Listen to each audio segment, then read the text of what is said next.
Hi everyone, it's Hasara here. Welcome back to my YouTube channel. I know it's been a while, but I'm back and let's get into this video.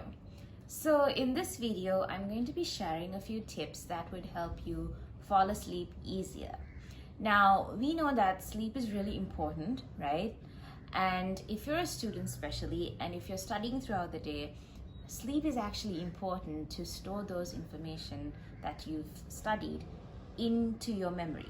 But sometimes, even after having a long day with a lot of work and we really need to get that rest, we come home and it's very, very hard to actually fall asleep.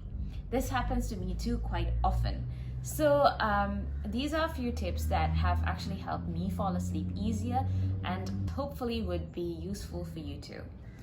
Right, so tip number one is to keep your phones away. And this is really hard, I know, because sometimes even I do just lay in bed and scroll on my phone and go over social media and YouTube and watch TV shows and whatnot. And sometimes you have that TV show, there's a new episode and you really want to watch it, but it's not a good idea to watch it right before you go to bed.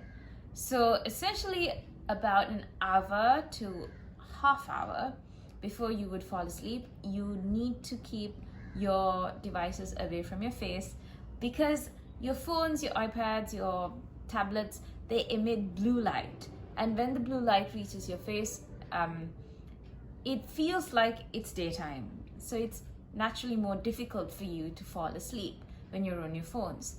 So keep your phones and devices away, and that'll help you fall asleep faster.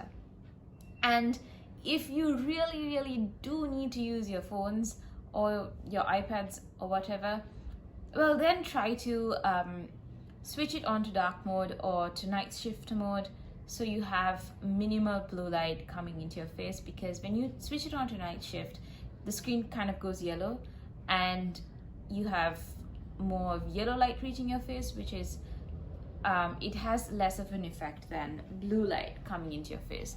So keep your devices away at least 30 minutes before you fall asleep, and that should help you. And moving on to tip number 2 is to make your room dark and cool. So basically, by making your room dark and cool, you're just telling yourself, okay, it's night and it's time to go to bed. So you could draw your curtains. It's best if you have thick curtains that prevent light from outside coming into your room. And also, if you have devices or electronic gadgets that emit light, this could be your Wi-Fi router, this could be your multi-plugs, your chargers that emit small lights. And this could also affect your sleep.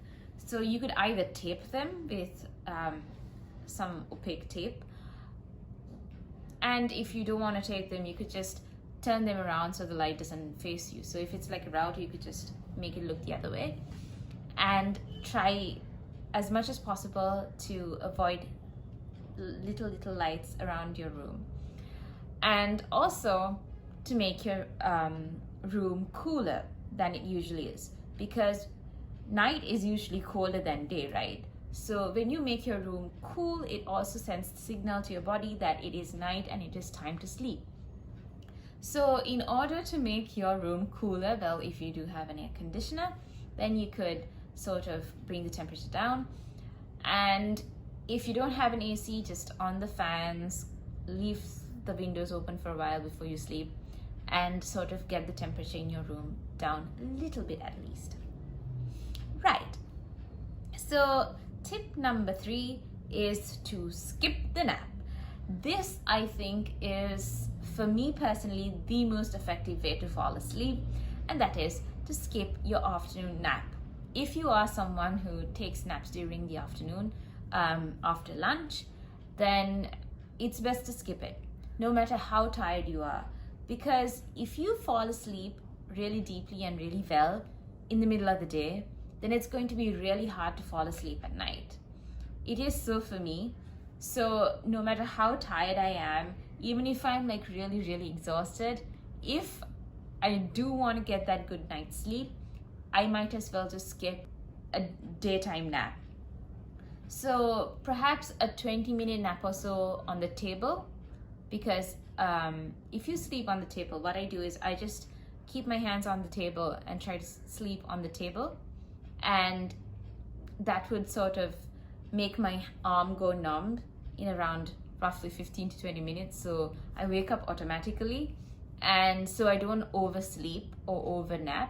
But if you do go to bed or someplace comfortable and nap properly throughout the day, then it's just going to be way more difficult to sleep at night. So skip the naps as much as possible, and that would really help you fall asleep better at night. So tip number 4 is to hold your coffee or your tea later on in the day. So if you are a big coffee and tea drinker, which I am myself, I love coffee and I love tea, but having tea or coffee later on in the day would actually help you stay awake at night rather than fall asleep at night.